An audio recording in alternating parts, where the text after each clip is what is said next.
everybody. This is Reverend Dr. Aaliyah Mahone, and I am here, honored to be the Chief Inclusion Officer of the Shift Network. And you all know about the Shift Network, or you would not be listening into this. Today, we are having what's called a racial healing panel. But in fact, this is the launching of the Brain Trust around the Transforming Racism Initiative that was introduced on May 25th. 2021, that was in honor of the momentum that was started a year before with the George Floyd movement. And as we promised, we actually are going to think about and work on solutions, not just talking about what the problems are, but actually adding to the way out of those problems. And the thing that I want to introduce today as the Chief Inclusion Officer of the Shift Network is because I represent what most people think of as a spiritual community. I want to introduce the idea that racism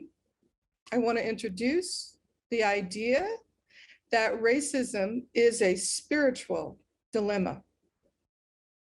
I want to repeat that.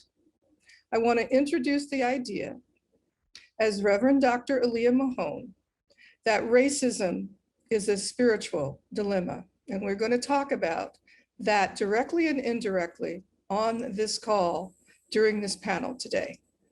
So I'd like to introduce my first guest, and I'm introducing her first because she is a First Nation representative, a woman that I thought was much younger than she actually is. So I used to say the young woman, and she's actually way more seasoned than I thought.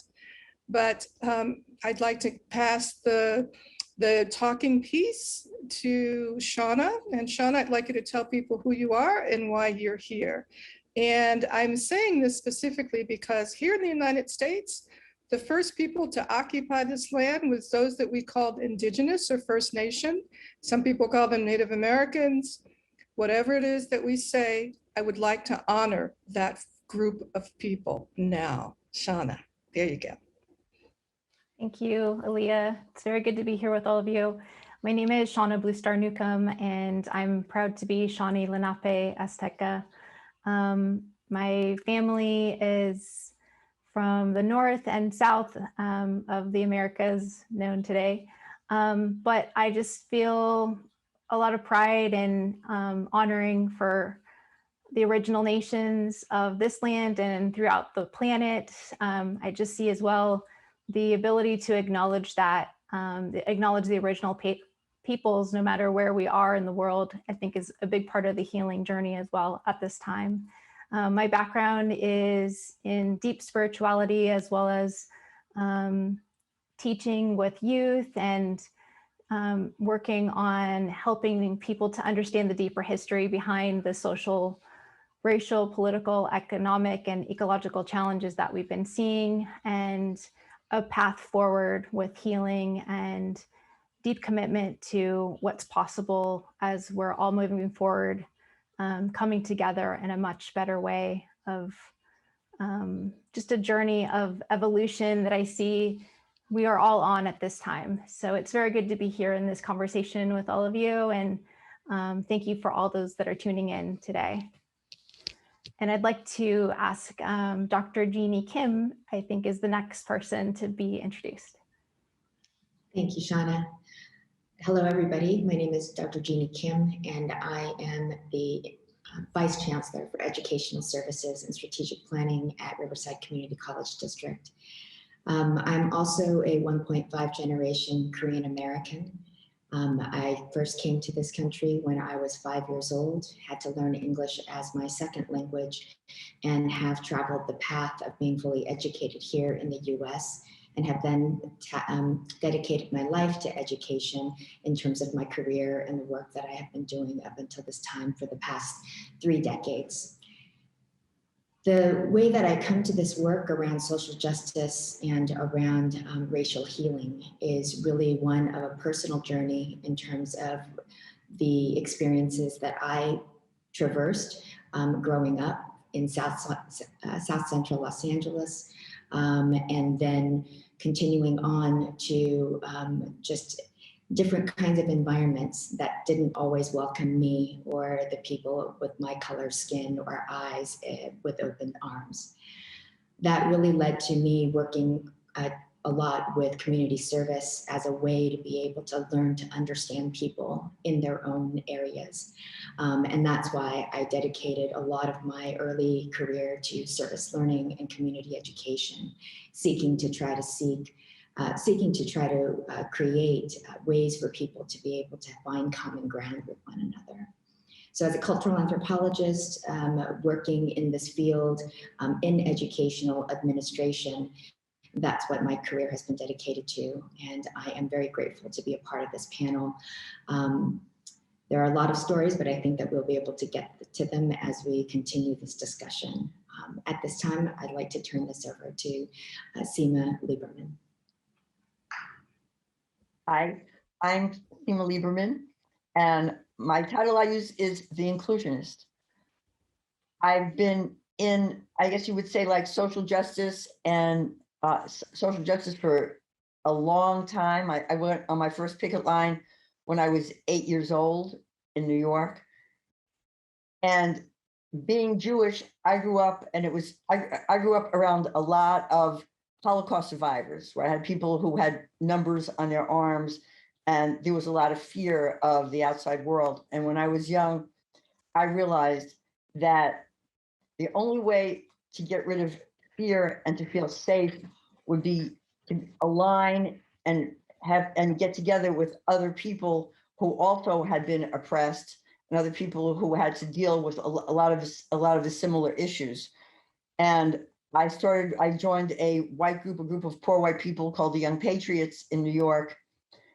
And we worked in coalition with the Black Panther Party and the Young Lords, working in our communities and bringing people together. And at that time, I saw what dialogue can do. I saw the difference of when you bring people together to have real conversations, the difference that can make, and how you could get rid of a lot of the fear and have people work together once they were able to really have real deep conversations.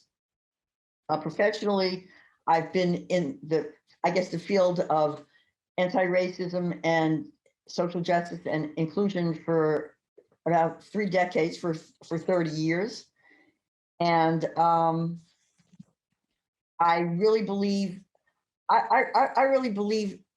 in the importance of bringing people together. I think that can make a big difference, of going where people are at and having people talk to each other. So to that end, I have a podcast called Everyday Conversations on Race for Everyday People, where I bring people together across race to have conversations, to share stories, share perspectives, and get to know each other on a different level, so that people who are also listening, they get to hear the conversations on a different level. So I am going to call on Mike Alexander. Thank you, Seema. My name is Mike Alexander. I am a retired police chief. I also spent a little time as a city manager. I was born and raised as a migrant worker. So my journey actually, unbeknownst to me, actually started then because of the experiences that I had to endure and the pain that I endured as a child, sometimes being the only African-American in some of the school settings in which we entered. I 4 schools systems per year, sometimes being the only African-American family, and being placed in the back corner with very little resources to get through that whole process. And also, it's interesting that as I grew and went to a small university here where I am located now in Austin, Texas, called St. Edward's University, which had at the time, and still does, have a migrant program, and it's called CAMP. It's College Assistance Migrant Program. And it's designed for students like myself who did not have the ability to go to school or the financial ability to go to school, but they gave us a 1-year scholarship and a mentor to get us through that first year. And because of that, I was able to get grants and loans, et cetera, to get through the other 4 years. And then I entered a profession that I actually could not stand. And I became a police officer. And I saw things that, through confirmation bias, I saw that, but I also saw the other side. And I saw that the majority of those young men and women were good law-abiding citizens who wanted to do the right things for the right reasons. But we had a small group of people who were doing other things and perhaps even had other agendas. And but I even began to have tremendous compassion for them. And as I grew older and eventually rose to the top of the pinnacle as a chief of police, I created a platform of how can I clear the pathway for healing and policing in America. And I began to look at that, what we call the law of three, which is the denying force, the affirming force, and then looking at reconciliation. And as Seema talked about, the importance of discussions and dialogue. And I think that is where we start, having that authentic discussion around the challenging thing we call race and the pain that it all brings to the table. And my objective here is to teach us how to lean into the pain, because the more you resist, the more it will persist. And I will pass the mic to Dr. Johnson. Thank you so much. It's an honor to be here among such esteemed panelists. And just thank you for those powerful introductions. I am a scientist and an artist activist. I've worked for about 2 decades on issues related to poverty, race, and adolescent health. I'm a sociologist, but I'm also trained in criminology and psychiatric epidemiology. I currently serve as an assistant professor in the Department of Mental Health Law and Policy at the University of South Florida in Tampa. My research sort of focuses on childhood trauma, behavioral health, and juvenile justice. I've been awarded over $2 million in grants from the National Institutes of Health to sort of explore how social disadvantage impacts adolescent health and behavior in their life trajectories. My work has been cited by the New York Times, Senator Bernie Sanders, Charlemagne the God, and others. I recently broke 25 years of silence to talk more about my personal journey in a picture book called Never Had a Friend, to sort of help parents, teachers, and child service providers have important conversations with their children or the children in their lives around issues related to race, mental health, and compassion for the disadvantaged. I also recently wrote a little book on police youth dialogues, also dealing with this intersection of trauma, historical trauma in particular, race, and policing or juvenile justice. It's called the Little Book of Police Youth Dialogues, A Restorative Path Towards Justice. So these are these intersections of my work, my personal sort of endeavors and the ways in which I want to build up peace building and promote peace building around the world.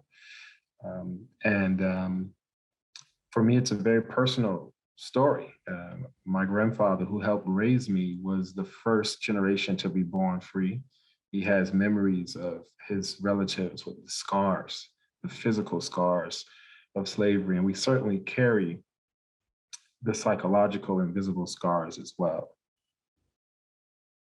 So the priority for me at this time is using all of my gifts, not just scientific studies published in journals that no one really reads outside of the scientific community, but to use all of my gifts, my performance art abilities to sort of empower disadvantaged children in their communities. Art certainly played a vital role in my life as far as building my resilience and helping me heal. And I want to use those tools to help others heal as well. Yes. Wow. I just want to almost just take a second and let that sink in for all of us. And thank each and every one of you for being here with me today and for us getting to be together today. This is a hand-picked group of people. I specifically invited them to come and talk with me and talk together with each other because I consider them experts. And what I mean by the word expert is that they have been focused on doing good for quite some time, and that they have a commitment to doing good. And to me, you become an expert when you are committed to something. You always get better. There's always more. But we are here today because we want to put our expertise together in one pot and synergistically start to think about some solutions, whether we continue past today or touch back in later down the line. It doesn't matter. We're establishing today that the Brain Trust is now in operation. And so the first question to the Brain Trust to transform racism and oppression and all of the things, poverty, homelessness, police violence, all the things that we've talked about, Indigenous rights, original people who are actually still struggling because of what happened when somebody kicked them off their land and decided that their way of life wasn't good enough to be neighbors to. All of those kinds of things, right? So the first question that we're going to answer together, and I'm going to facilitate, but I will also chime in from time to time, is from your point of view, each of you, and anybody can start, what do you feel is the one thing, and I'm saying one because we don't have a lot of time, because there's probably way more than one, but what is the one thing that you feel that we need to pay a lot of attention to right now, that we need to bring into realization, that we need to actually start to work on so that finally we can dismantle racism and reverse some of the harm that's been done and the oppression that people have suffered? And anybody can start. One thing that you think is a golden key.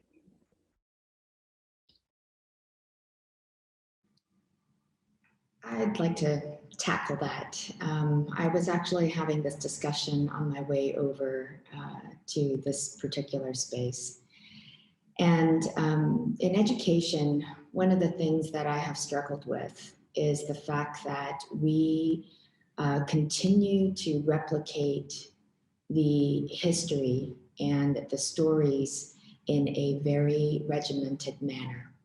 We are producing we're reproducing actually the inequities. We're reproducing and continuing to create again and again and again via the educational system that I hold so dear. And it's very difficult to make those changes because of the way that we teach history and culture in particular, starting in preschool. And going all the way through elementary school. So as I was reflecting on this question, I thought, you know, if there was one magic wand that I had and I could make this particular change, it would be to change the perspective of how we look at history and how we teach history and culture and personal stories and journeys at the primary school levels, because our children, as I was telling this other individual, are being indoctrinated through our educational system with a particular truth that is really not truth. And it's highly problematic because then we have to actually undo and unpack that.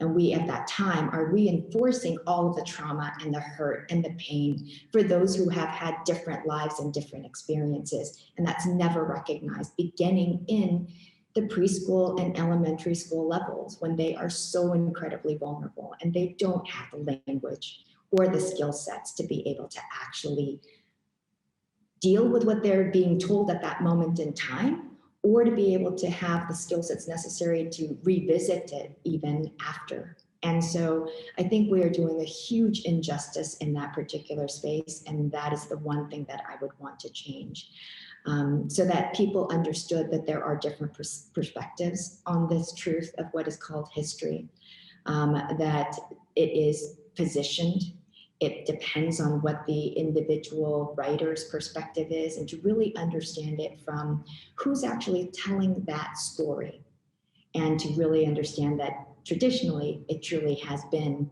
his story, history.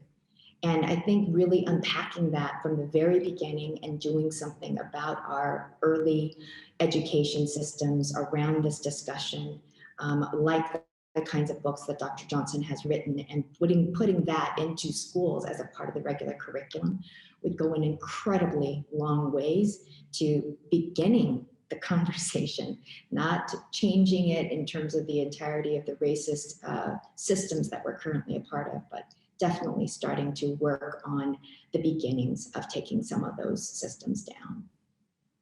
Mhm. Yes.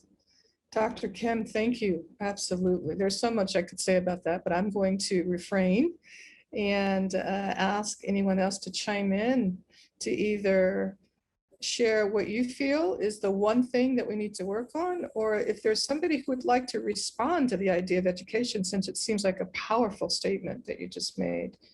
Please do. I'll start. I'm not in education, but I think what Dr. Kim stated could also work in my arena. I think how we train and how we educate law enforcement officers is a big part of the challenge. We claim to be a noble profession. It has yet to be a noble profession. It didn't start out that way, and it didn't start out noble, and it certainly isn't noble today. But what I do believe and what I am after is for us to be the image bearer of nobility. And I think we can be. And here's why I think so. The way the system was constructed, they gave us cars that look unique to any car in the community. They give us uniforms that looks unique. So whenever we step on scene, all attention is drawn to the police officer. And at that moment, we should recognize the power behind observational learning. You see, when we go through police academies, I think inadvertently 4 things are removed from the police officer. The very 4 things that I think every human being need to survive. One of which they inadvertently remove compassion from the soul of a police officer. They inadvertently remove vulnerability from us, and vulnerability and compassion are 2 of the most powerful words known to man, if we know how to use them and when to use them.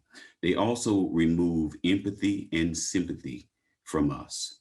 And so we go about our business as I did.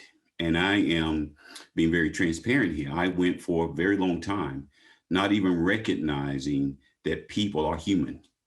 And because all I saw for a long time is police officers and criminals. And so we treated people that way.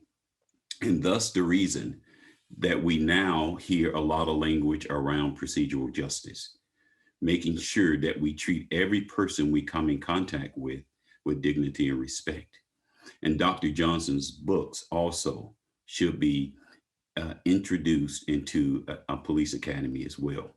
And we need to start learning about legacy trauma.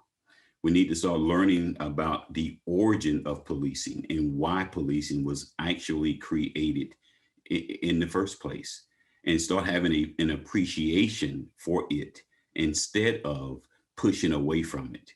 And we are denying it. And what I hear today is, why are you holding me hostage to the past? Well, we have to acknowledge the past so that we can move beyond and use the past as a stepping stone and not a stumbling block.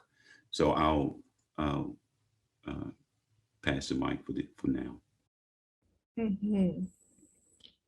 Dr. Johnson, would you like to respond since your name was called just now? It's just so beautifully said. I just agree with everything that was said. I think that education and pedagogy, the training piece that was emphasized, is such a, like you say, a powerful method of change.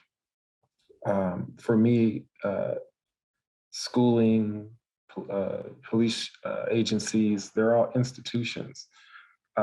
So I'll add on to those institutions. I think it needs to be Black, Indigenous, and historically marginalized communities need their own institutions. They have a lot of brilliant ideas and creativity.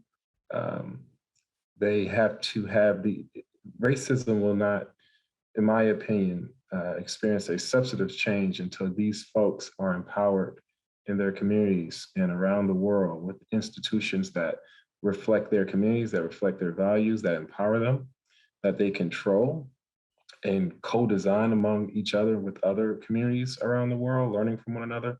Until we have these institutions like schools, police agencies, cultural centers, all of these things, churches, all these different types of key institutions, houses of worship, all these places.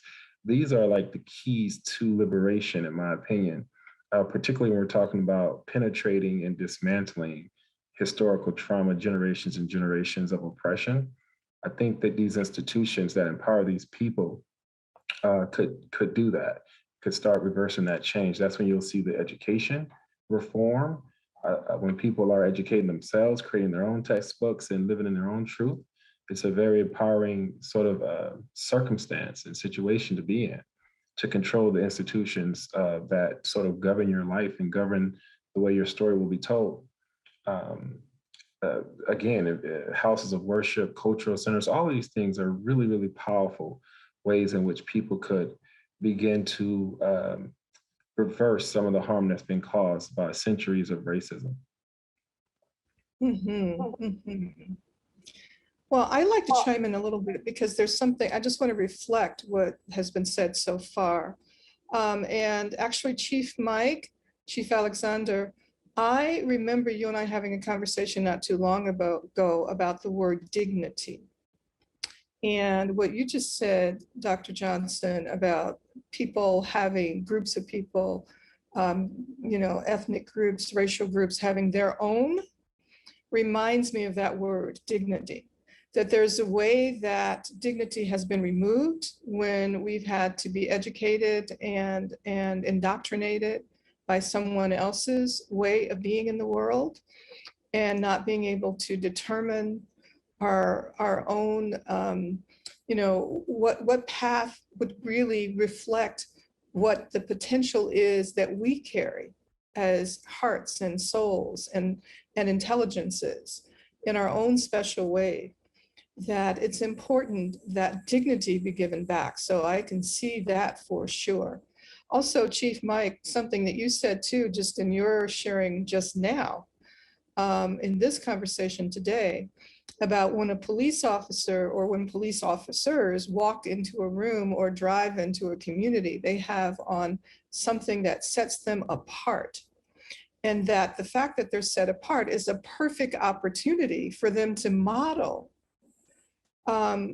excellence, for them to model what it means to be, humane, for them to model what it means to be what I call upright, for them to, it's like really they could be the examples in the community of what people can aspire to because everybody notices who they are.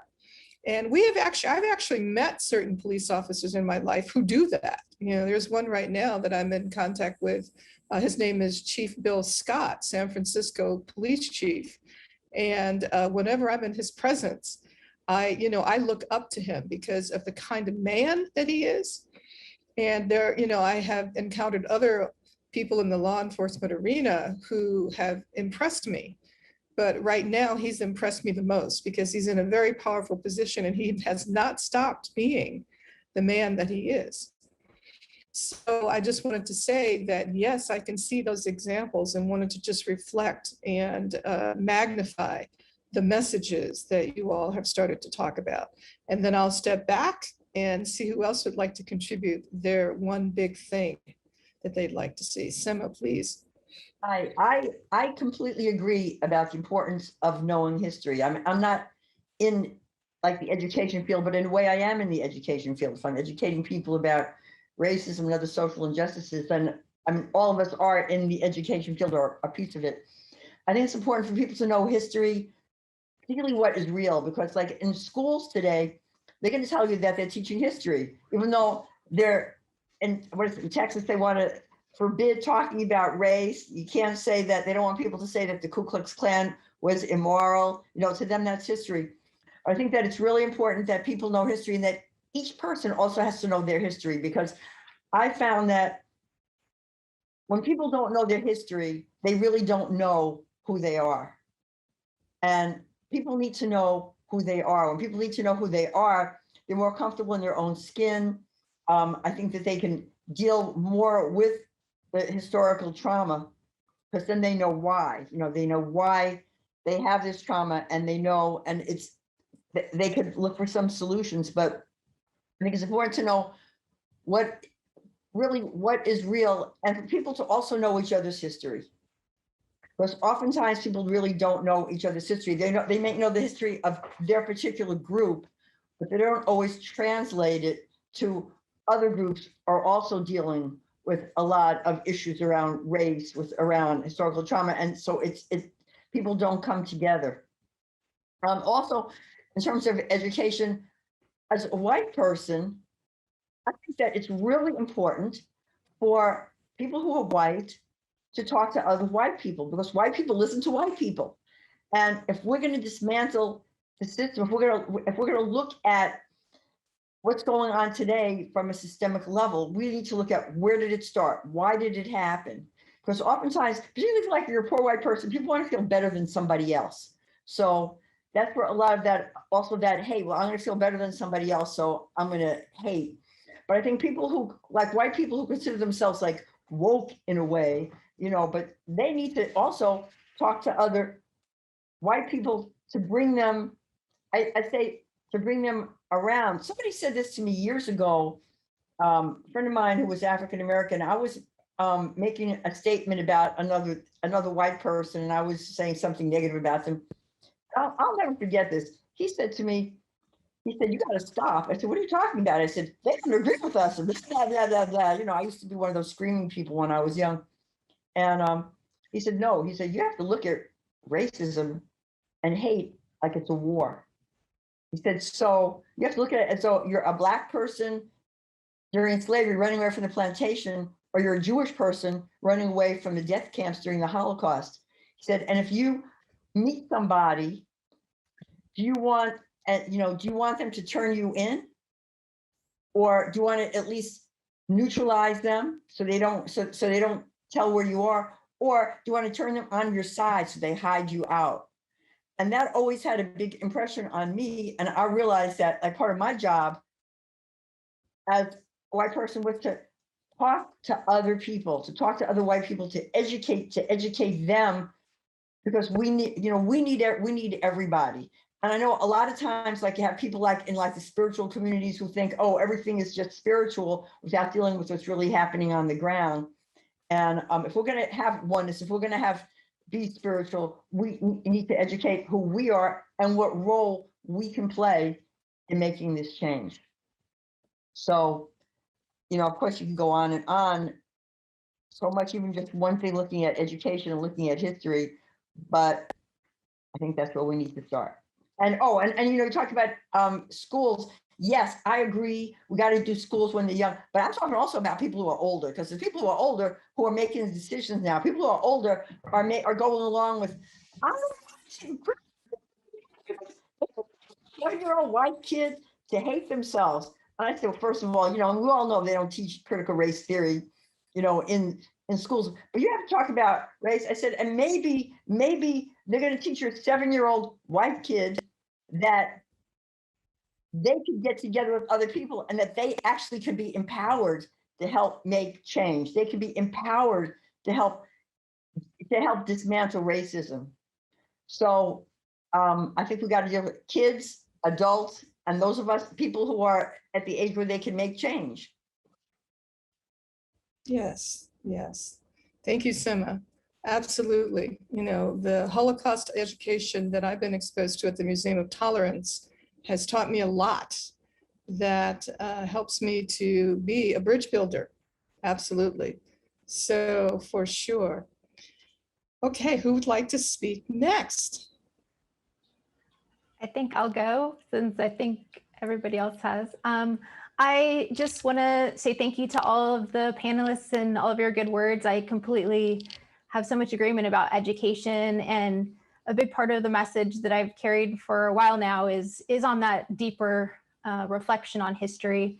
But I really see as well having a different origin story and really examining the deep, deep, deep layers of the intergenerational trauma that has been felt across the planet with all peoples. And something that my father and I speak about is the domination code and these patterns of domination and dehumanization that have been unleashed across the planet and affecting all these different original nations and peoples, certainly.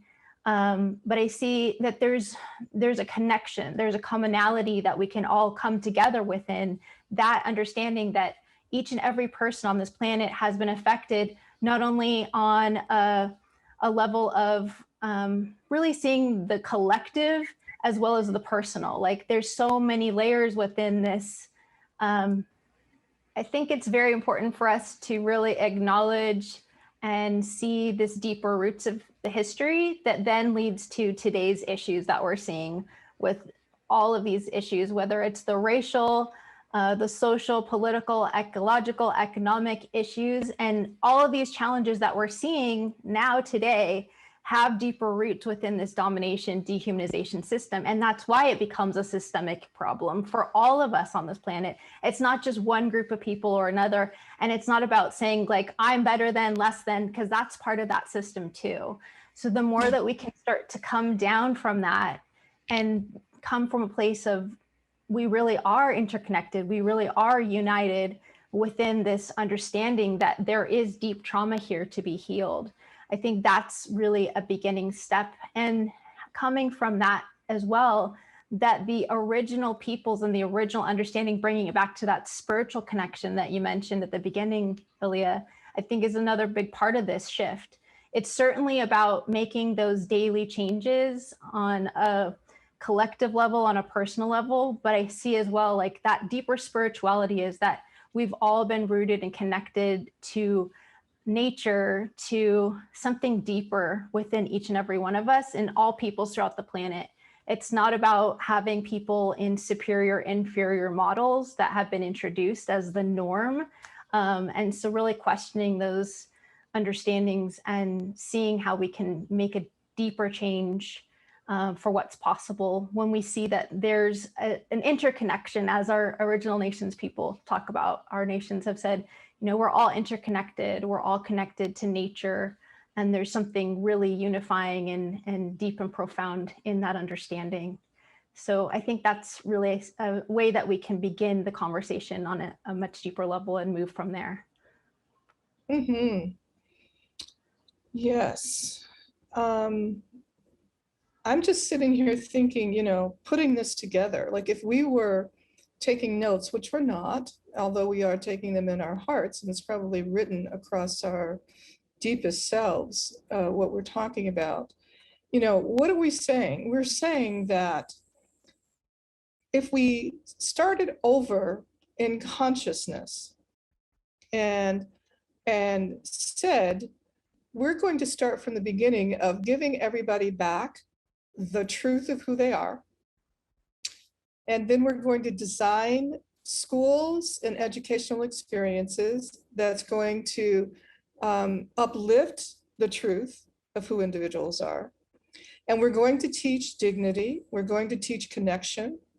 We're going to teach that everybody has a contribution to make and that every way of doing things has value. We're going to recognize that those of us who are leaders, such as police officers, and those of us who are leading in the institutions and organizations and companies that we represent, that we are expected to be models of what it means to be upright, what it means to be compassionate, what it means to have empathy for others. We're going to understand that it's important to collaborate so that we can think together like we're doing today, so that we can talk together, so that each of us can bring something for the tapestry that we're actually weaving of a new way of being in the world. And that it's all going to be based on our truest nature, which is we're body, mind, and spirit. And we spend lots of time, focusing on our body and health and well-being, and that's important. And education is supposed to focus on developing our mental capacities, and we talk about our intelligence and how to even be expressive artistically. That's also a part of our mind and our heart. And then we have spirit, we have soul. And the soul is an aspect of our birthright from our creator, whoever, whatever we call that creator. And some people may not even think there is a creator, but we are human beings that are made in the way that we're made for a specific reason. We have great high purpose in our existence. And so anyway, that's what's coming together for me to sort of put together what we've synergistically talked about now.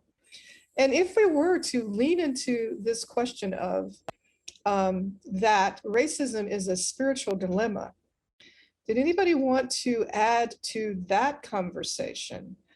How is racism a spiritual dilemma? Why is racism a spiritual dilemma? What are your thoughts about it? I'll start with that by saying, using the word struggle. And I think we look at struggle today as what I call an oppositional construct. And struggle is actually the opposite.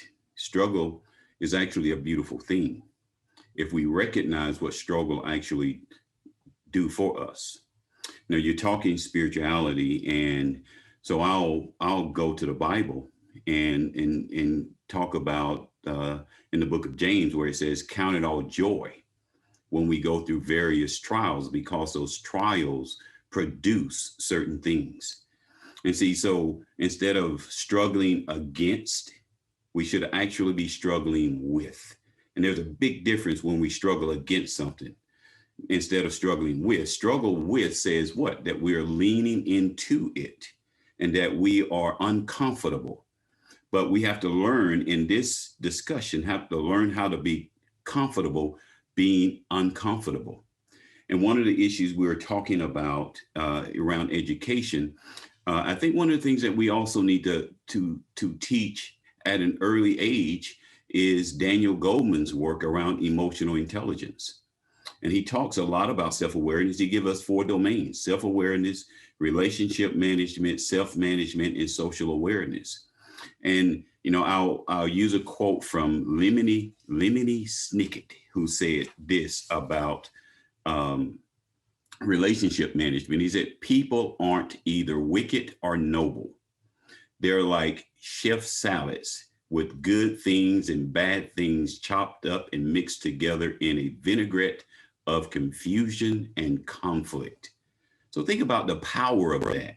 That's us. That's all of us. And that's the beauty of the struggle, right? We come to the table as a heterogeneous group of people with different experiences. What an opportunity that presents. And if we learn how to use that and leverage the differences, what a difference we can make. Mm-hmm. Yes. All right. All right.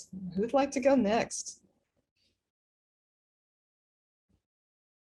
We're talking about the spiritual dilemma of racism, oppression, and all of the exclusion that has been experienced by some of us here, if not all of us here, in some form or fashion.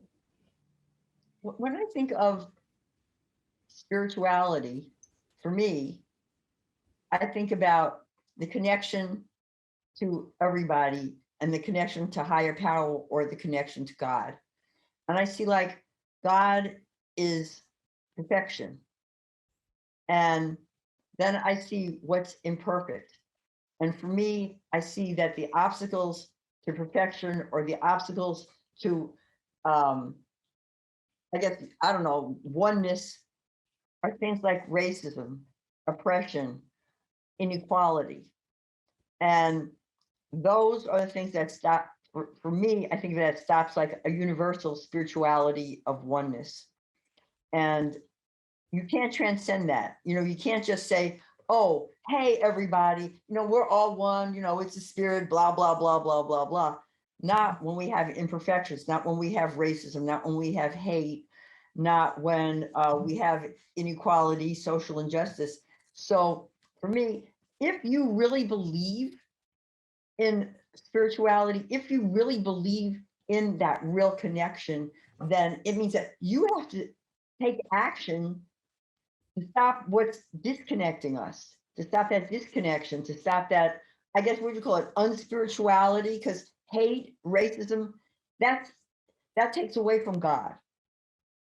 And so to me, when I think about it, spiritual dilemma, I think that's what we need to do. If we want, I don't know if we want to use perfection or just spirituality, all spirits connected on a higher plane, whatever it is, but then we are basically commanded to take action against racism and we are commanded to take action against any kind of social inequality, because those are the imperfections and those are the obstacles from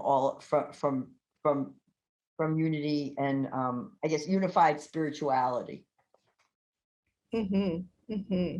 Yes, this idea that we've all heard whenever we've been exposed to the concepts of what you said was universal spirituality, oneness, the idea that we're all one, that's an ideal that we're all one. But there's no way possible that we can be all one when there's barriers and divisions between us, and barriers and divisions that harm and hurt and traumatize. There's no way we can be one. So yes, thank you for that.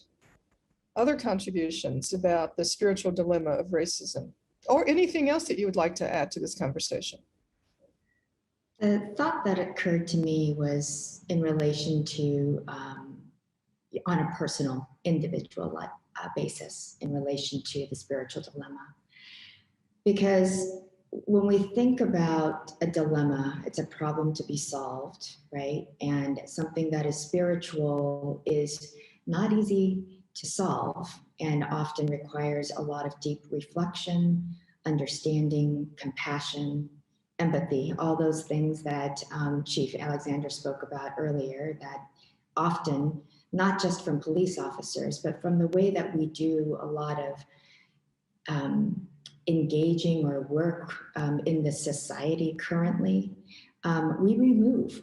And it's not only from police training, but it's definitely a part of the social milieu. And it goes also back to what Shauna was saying in terms of really holding up the fact that, that this issue of inequality and racism is not unique to the United States and our history, but it is something of a social domination and, the greater than, the less than being put out there as a social structure, a construct that all of the world has adopted at one point or another for a variety of different reasons. And so I look at it from a personal level in terms of the spiritual dilemma, because I think that oftentimes, when I think about spiritual dilemmas, I also think about how is it that I'm actually able to grow? I grow because of that struggle. I grow because of a challenge that has come to me. And I think about the pressure that is required in order to create diamonds. And I consider the struggle that we are currently undergoing at both the individual and at a community level, that level of pressure that is needed in order for us to be able to create something that is more divine, that really will help to guide a unified, more human perspective in each one of us. I think part of what our society as a whole has lost, as we have looked at the technological areas, et cetera, and gotten lost in the world of artificial intelligence and robots and everything else, is what it truly means to be human. And I think this pandemic that all of us have experienced in a variety of different ways has really brought to the forefront what it means to be human and what we really gravitate towards and what we need in order to truly survive. And that, in a single word, is another human. Zoom, great. It's been a good filler, but there is nothing more satisfying and soul quenching than to be with a loved one, to hold somebody close and to have friends and to have those connections. And I think that the spiritual dilemma is in relation to how do we create that connection across the board without, again, falling prey to the construct that has been established of something is better than or less than in terms of how we just traditionally operate. It requires a level of authenticity that I think most of us during the pandemic certainly also set aside in some respects. We became our true selves, and then we're sort of wondering, oh crap, can we really show our true selves to the real world outside of the Zoom environment? Like, can we really do that? And I think that that's the real challenge. And so I see it as both this struggle at the individual as well as this community level in relation to both the spiritual dilemma as well as just on becoming human and being human. And what does that actually then manifest in terms of behavioral, just behaviors, I guess, in general, and the impact of those behaviors on one another. Yes. Thank you, Dr. Kim. Yeah, we're winding down, but we have a few more minutes left in terms of other contributions about this idea. You know, the soul quenching, I love that phrase that you used, Dr. Kim, soul quenching it is for us to be connected to other human beings.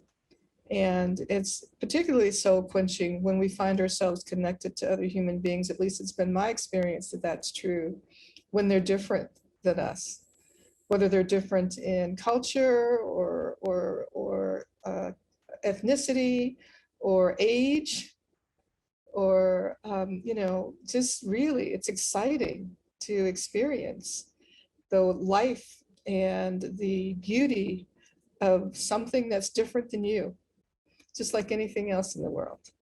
Yeah. So other contributions as we're winding down?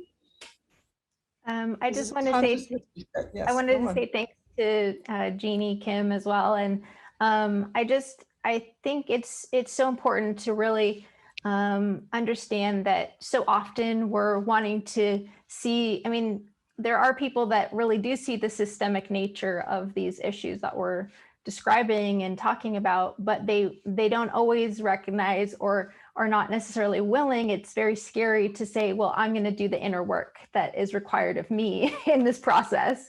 So that's something that I have a deep commitment with as well. As part of the moving forward, I mentioned that my father and I talk about the doctrine of discovery and the domination code. And the film that we offer is the Doctrine of Discovery, Unmasking the Domination Code. But I feel that as well, I've been for a while now as a way forward talking about the reverence code. And that's something that I've been modeling and sharing with groups of people and kind of leading a journey of that personal discovery and that really deep reflective work that Jeannie Kim was talking about and others have talked about here, which is, I think, so foundational to the type of change that can really make a difference. I've had people come through the course that I've offered and they said that, you know, they're so outward focused. They want so much to do the change out there, but it's really hard to really come into themselves. And sometimes they even feel like they're being selfish. They've said, oh, I feel selfish to just focus on myself, but it's actually so beneficial for the world when we do. So I think that's a big shift as well, just to really be open. And I think the invitation and the celebration is that authentic self. And I think more and more people are starting to see that, yes, we want to see authenticity. We want to see real people, real lives. And it's definitely messy. It's not perfect. And that's what makes it beautiful. And we want to see people that are different than us and have the curiosity and openness to that. I think that's the real There's definitely a lot of wisdom and beauty in all of those differences and the authenticity of each person that they bring to the world and part of this change. Yes. Again, we're winding down. There's another comment or two from anyone.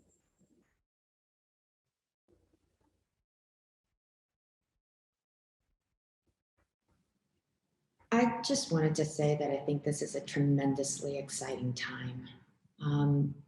And it's exciting because, you and I spoke about the 1992 uprising in Los Angeles after the Rodney King beatings. And I worked in that space, working with community, with the community, with the college students, and my way of addressing it was definitely an outward component. And it was around developing AmeriCorps and other systems to try to combat what I thought was a part of the problem. And this time around, it all feels a little bit different.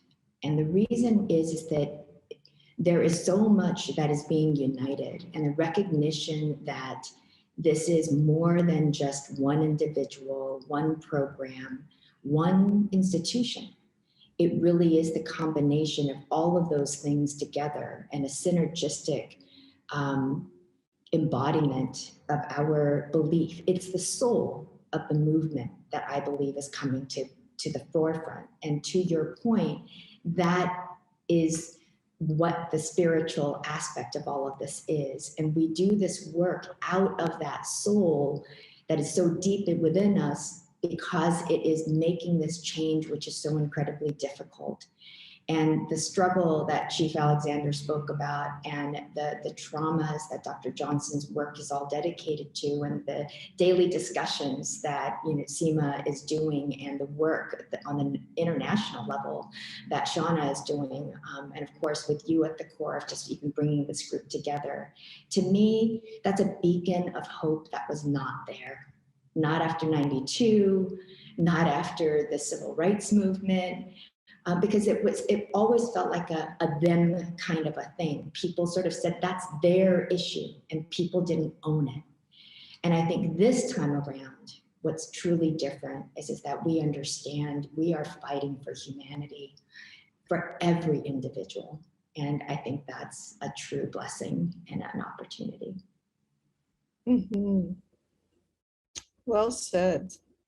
That feels like the capstone almost here, but I do, there's two things that I'm thinking. I want to just one more time invite any other comments, but that was so on point for me, Dr. Kim, from everyone else, if anyone wanted to share. But here's something that I'm feeling to do. This is my intuition right now. And part of this journey is spiritual, and we hear inward voices sometimes.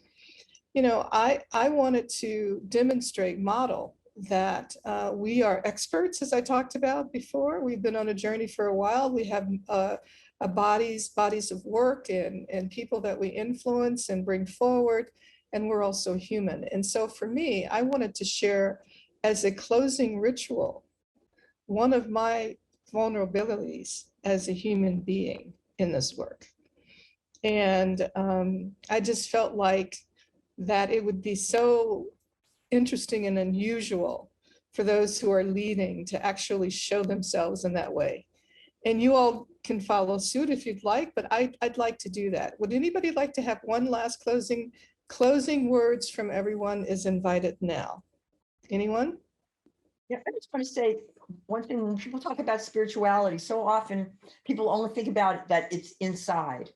And they get complacent. It's like, hey, I'm just working on myself. I'm just working on myself.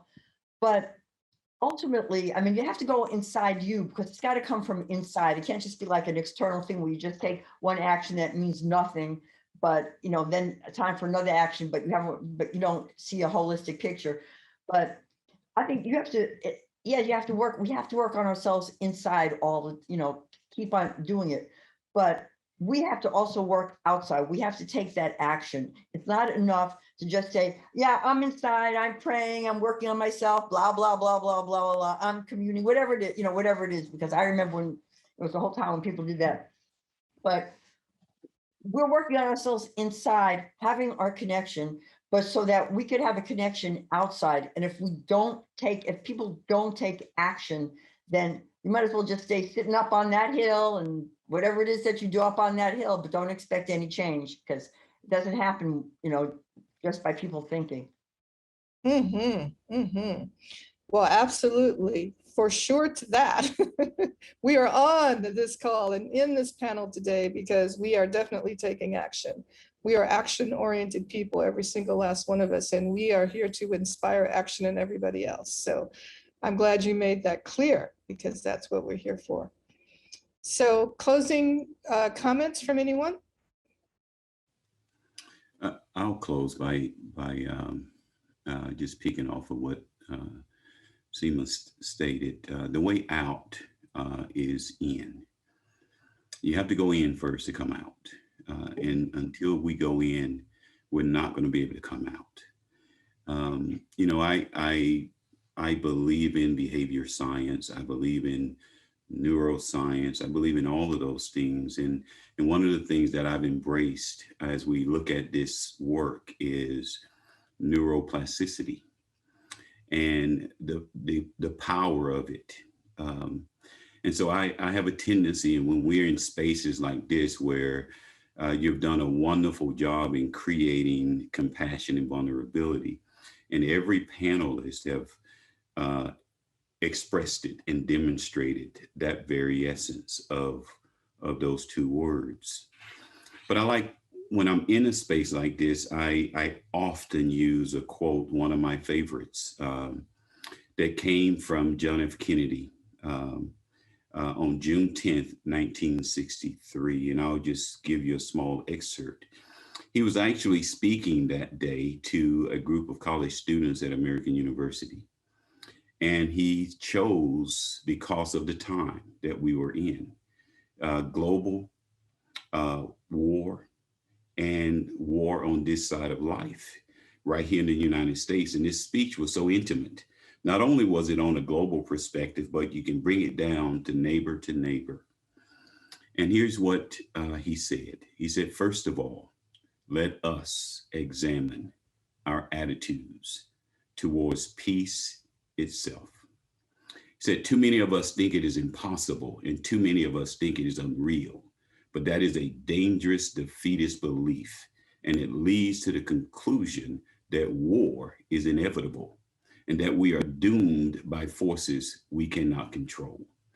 And I'll pause right there for a second, because what that said to me is that if I do not believe I can make a difference, then why in the world then I'm even trying? Yogi Berra said that 90% of the game is mental. But the beauty of Kennedy's speech is he didn't stop there. He said, we need not accept that view, because our problems are man-made, and therefore they can be solved by man. And man can be as big as he wants. No problem with a human destiny is beyond human beings. And man's reasons and spirit have often solved problems that seemed on the surface to be unsolvable. We've done it once, twice, and I believe we can do it again. And I think that, this whole process that you're creating is that process where we are coming together to figure out creative ways, unique ways, or even old ways of solving a problem that was created by who? Man. And all we have to do is to remove two things, our egos and attitudes, and you can watch the magic happen.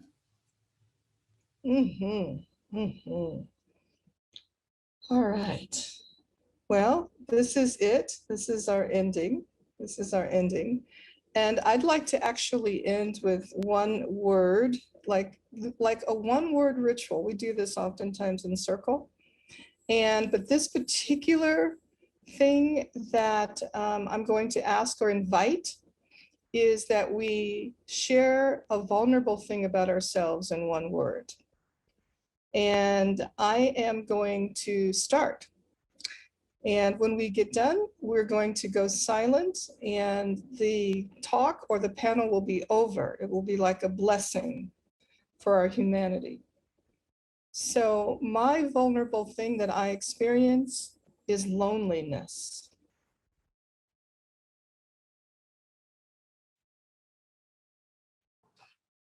My one word is going to be doubt.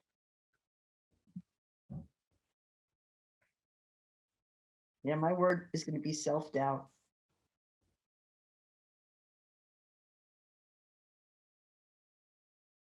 My word is fear.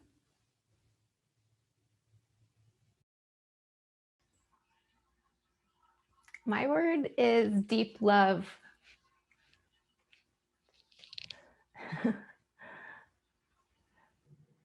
I think my word is just vulnerable. Mhm. Mhm. It's just a reflection of our humanity that we share our vulnerabilities. We are powerful beyond measure, and yet we are tender in the same way that every other human being is. And so it is.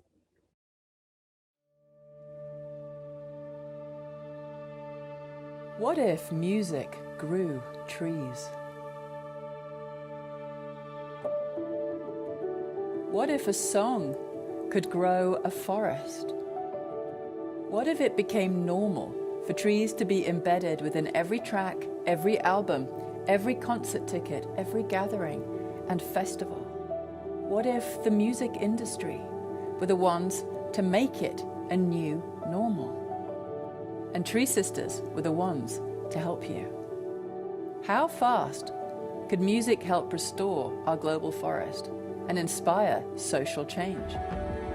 This is an invitation to embed restoration into every life, every home, business, community, you name it. If you're warming our planet or taking from her, which we all are, then it's time to start giving back in ways that cool her down and restore her. We can do this and feel really good about it. Thank you for your generosity. It really makes a difference.